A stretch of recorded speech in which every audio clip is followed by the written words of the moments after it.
ትናንትና ከኛ ጋር የነበረ አሁን ከኛ ጋር ያለ ነገ ከነገ ወዲያም ከኛ እንደማይለይ አፋችንን ሞልተን የመሰከርንለት ልባችንን ሞልተን ያመንነው የአባቶቻችን አምላክ ልዑለ ባሕርይ እግዚአብሔር ስላደረገው በጎ ነገር ሁሉ ክብርና ምስጋና ይግባው። ክብርና ምስጋና ይግባው። ክብርና ምስጋና ይግባው። እንግዲህ ቅድም ከኔ ቀደም ሲል የተናገሩት አባት እንደተናገሩት ብፁዕ አባታችን በመካከላችን አሉ። እሳቸው ትምህርት ከተግሳጽ ምዕዳን ከቡራኬ አጣምረው ይመክሩናል፣ ያስተምሩናል፣ ይባርኩናል። እኔ ሁልጊዜ እንደምለው በቤተ ክርስቲያናችን ሶስት ነገሮች ልታጣኑ እንፈልጋለን። ሊቀ ጵጵስና፣ መስቀልና ታቦት። ታቦቱ የአምልኮታችን መቀጠል ምልክት ነው። መስቀሉ የመዳናችን ማረጋገጫ ምልክት ነው። ሊቀ ጵጵስና ወይ ሊቀ ጳጳሱ ደግሞ ሐረገ ክህነታችን ለመቀጠሉ ማረጋገጫ ናቸው። ስለዚህ አምልኮቱ የቀጠለ መዳኑ የተረጋገጠ ሐረገ ክህነቱ የቀጠለለት ትውልድ በሰላምና በፍቅር በቡራኬና በጸጋ ይኖራልና ብፁዕ አባታችን ይመርቋቸዋል፣ ይባርኳቸዋል። እኔ ግን ጠቅለል ባለ መንገድ ጥቂት ነገር ልናገር። ኦርቶዶክሳዊት ተዋሕዶ ቤተ ክርስቲያን በዓለም ካሉ ሌሎች የእምነት ተቋማት የምትለይበት አንዱ በዓይን ስርዓቷ፣ እምነቷ፣ ትውፊቷ፣ ማንነቷ ከየት ተነስታ በየት አልፋ የት እንደምትደርስ ማረጋገጫዋ በዓይን የሚታይ በጆሮ የሚሰማ በልብ የሚገነዘቡት በእጅ የሚዳሰስ ስርዓት ነው። እንደሚታወቀው ዛሬ የምናከብረው በዓል የዛሬ 2018 ዓመት የዛሬ 2000 ዓመት ገደማ በኢየሩሳሌም ባለቤቱ ያከናወነው ነው። ዮርዳኖስ የሚባል ወንዝ ዛሬም አለ። ዮሐንስ መጥምቅ የሚባለው ሐዋርያ ቅዱስ አጥማቂው ዛሬ በገነት አለ። የዛሬ 2000 ዓመት ዮርዳኖስ የተጠመቀው ጌታ ዛሬም አለ። ኢየሱስ ክርስቶስ ትናንትና ዛሬ ለዘላለም ሕያው ነውና የዮሐንስ ጌታ በዮሐንስ እጅ የተጠመቀው የዮርዳኖስን ወንዝ የባረከው እኛን ደብዳቤያችን የቀደደ የጨለማውን ስልጣን የሻረ የጥሉን ግድግዳ ያፈረሰ የለያየን መጋረጃ የቀደደ ትናንት ንጉሥ ዛሬ ንጉሥ የዘላለም ንጉሥ ትናንት ፈውስ መድኃኒት ዛሬ ፈውስ መድኃኒት ለዘላለም ሲፈውስ ሲያድን የሚኖር ኢየሱስ የሚባለው ስም የመጠቀሚያ ጊዜው የማያልፍ ፈዋሽ አዳኝ ደሃው ሀብታሙ ሕፃን ወጣቱ ትንሹ ትልቁ እኩል የሚውጠው እኩል የሚፈወስበት እኩል የሚድንበት የመጠቀሚያ ጊዜው የማያልፍ ሕያው ቀራንዮ ላይ የተቀመመ ሁሉ የሚውጠው የሕይወት መድኃኒት ኢየሱስ ክርስቶስ ዛሬም በመካከላችን አለ። ይሄ የምናየው ስርዓት እንደው ሰዎች ተስማምተው የፈለሰፉት ሰዎች ተስማምተው የደነገጉት ስርዓት አይደለም። ኦርቶዶክሳዊት ተዋሕዶ ቤተ ክርስቲያን ከብሉይ ተነስታ በሐዲስ አልፋ መዳረሻዋ መንግሥተ ሰማያት ነው የሚለው በዚህ ምክንያት ነው። ኦርቶዶክሳዊት ተዋሕዶ ቤተ ክርስቲያን ብሉይን ያነበበች ሐዲስን የተረጎመች መጻሕፍተ ሊቃውንትና መነኮሳት ያመሰጠረች ክርስቶስን እንዲዳሰስ እንዲጨበጥ እንዲታይ አድርጋ ላይ ለጆሮ ለውጫዊ ለስሜት ሕዋሳት ጭምር እንዲረዳ አድርጋ ያዘጋጀች ቤተ ክርስቲያን ናት። አረጋዊ መንፈሳዊ የተባለው የቤተ ክርስቲያናችን ሊቅ የጻፈው መጽሐፍ ላይ እንዲህ ተጽፏል።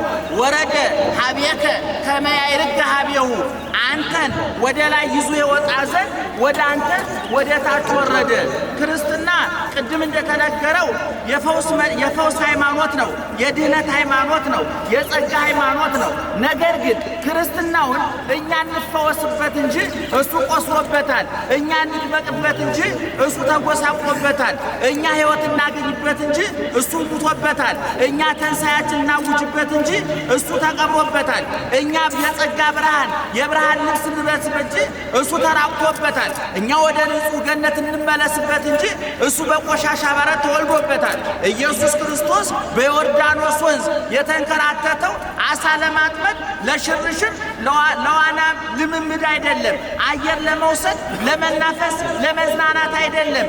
እሱማ እንደዛ እንዳያሰኘው የነገሮቹ ባለቤት ነው። ከሰፊው ጽርሐ አርያም ጠባቡን ማኅፀነ ማርያም ከተቀደሰው መንበረ ጸባዖት ቆሻሻውን በረት የመረጠ ከቀን በሌሊት የተጠመቀ ከድሆች ቤተሰብ የተወለደ በቆሻሻ በረት የተወለደ የተዋረዱትን ያከበረ የረከሱትን የቀደሰ የተሰበሩትን የጠገነ የጠፉትን የፈለገ የራቁትን ያቀረበ ዝቅ ብሎ ከፍ ያደረገ ረቆ ገዝፎ ያረቀቀን ሕያው ሆኖ ሟች ሆኖ ሕያው ያደረገን ጊዜያዊ ሆኖ ዘላለማዊ ያደረገን በቦታ በጊዜ በሁኔታ ተወስኖ ቦታ ጊዜ ሁኔታ ትርጉም ወደሌለበት ወደ ዘላለማዊ መንግሥት ያስገባን ኢየሱስ ክርስቶስ ነው። እንደምታውቁት ዛሬ ኢየሱስ ክርስቶስ ሆረ ኢየሱስ እምገሊላ ሀበ ዮሐንስ ኢየሱስ ክርስቶስ ከገሊላ ወደ ዮርዳኖስ ሄደ።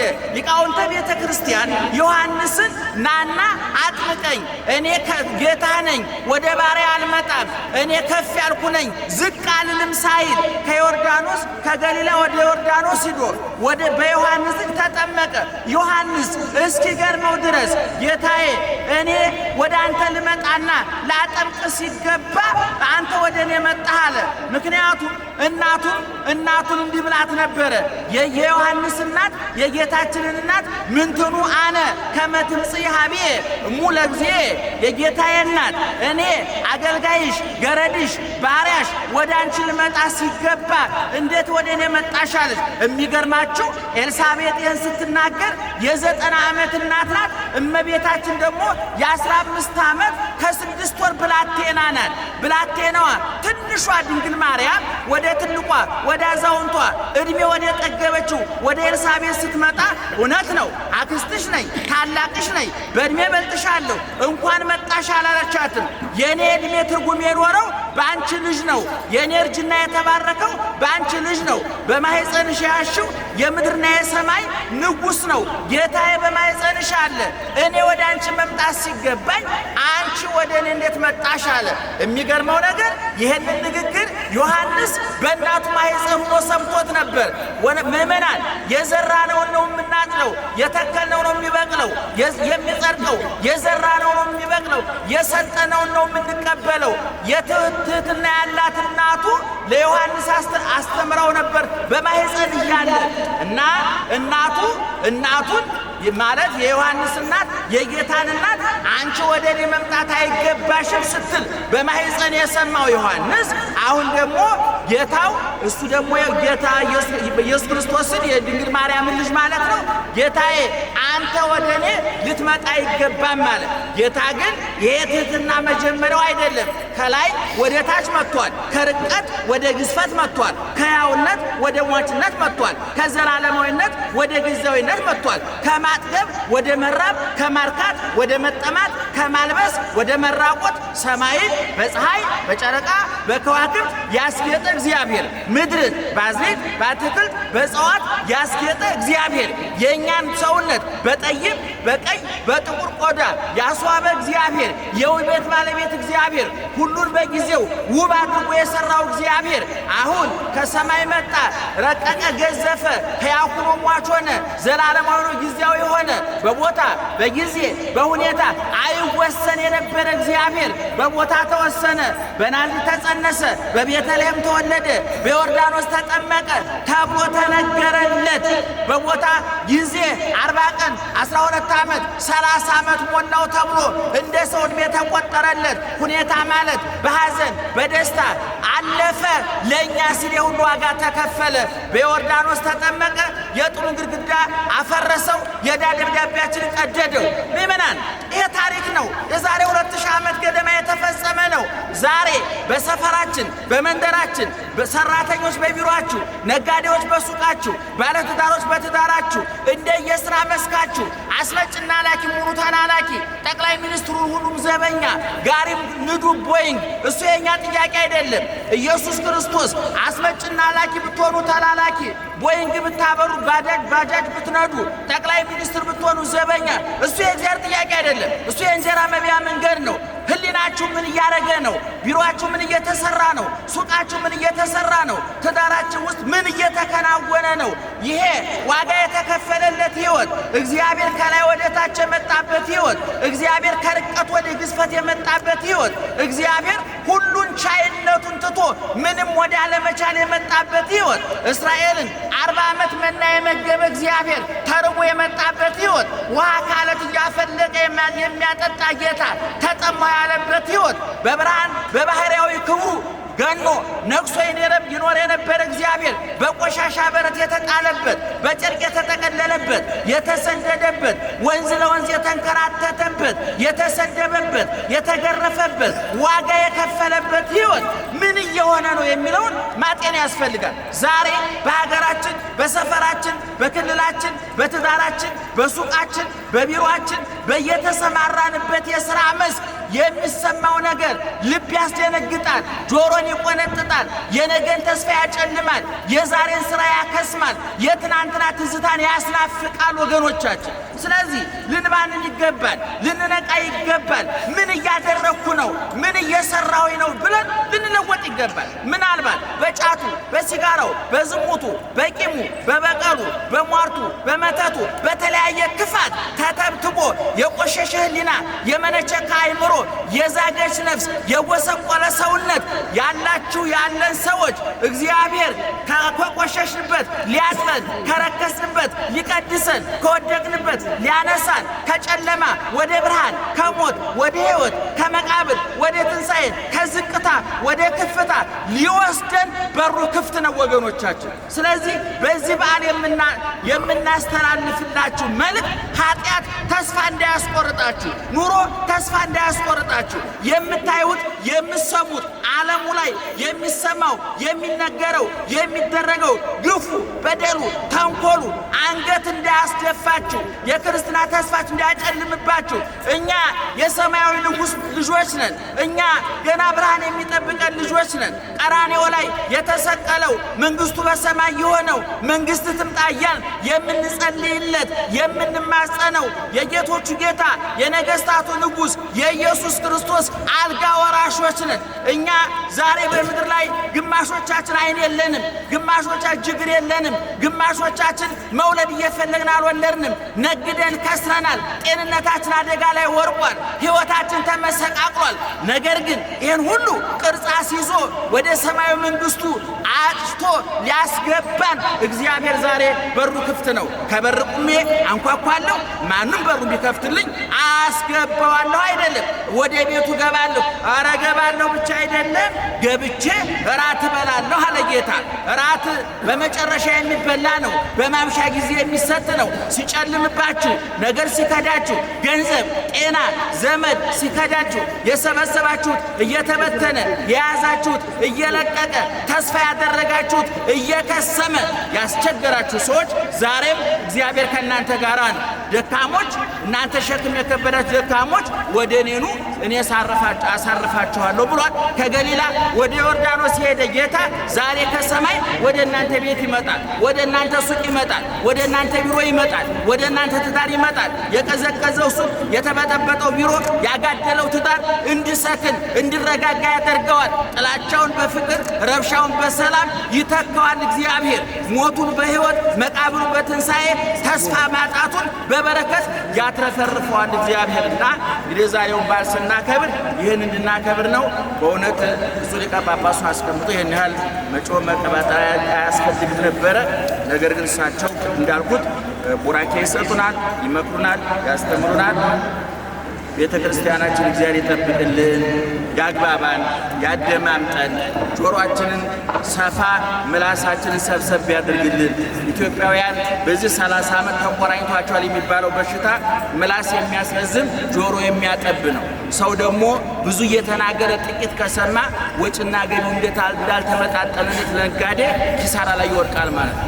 ብዙ ባለትዳሮች ምላሳችሁ እየረዘመ ጆሮአችሁ እየጠበበ ከሄደ ትዳራችሁ ይበተናል። እርግጠኛ ሆኜ እነግራችኋለሁ። በስልጣን ላይ ያላችሁ ምላሳችሁ እየረዘመ ጆሮአችሁ ከጠበበ አደጋ ላይ ናችሁ ማለት ነው። ነጋዴዎች እጃችሁ እየረዘመ የምትሰጡት እያነሰ የምትቀበሉት ከበዛ አደጋ ላይ ናችሁ ማለት ነው።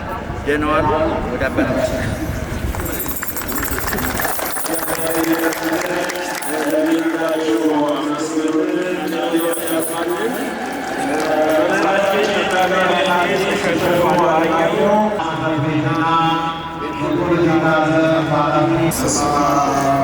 ወወልድ ወመንፈስ ቅዱስ አሐዱ አምላክ አሜን። እንኳን በብርሃነ ልደቱ በሰላም ጤና አደረሳችሁ። እግዚአብሔርን አመስግኑ።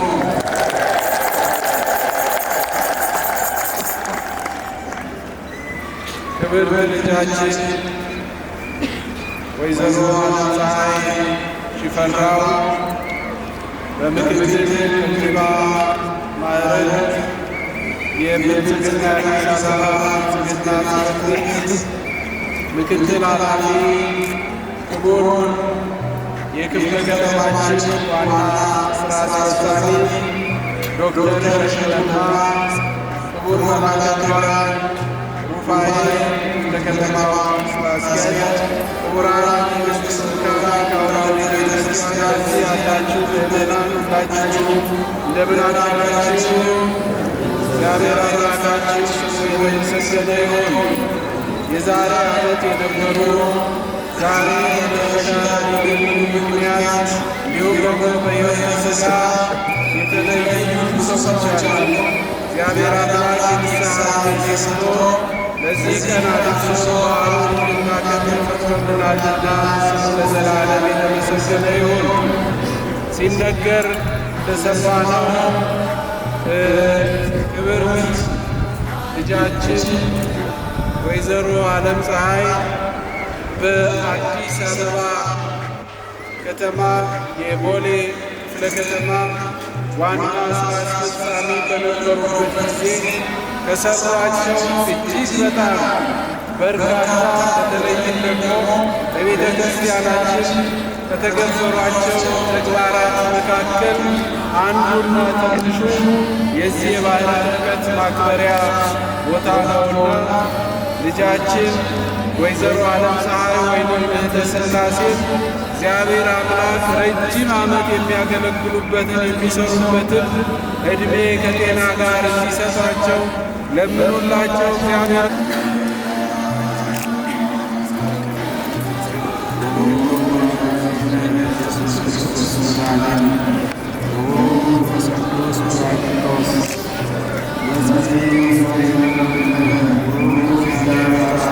ዓለም አምላክን ወቡሩክ ዋሕድነ ኢየሱስ ክርስቶስ መድኃኒነ ወቡሩክ መንፈስ ቅዱስ ጰራቅሊጦስ መጽንዒ እግዚአብሔር ለኩልነ ስብሐት ወክብር ለስሉስ ቅዱስ አብ ወወልድ ወመንፈስ ቅዱስ ቅዱስ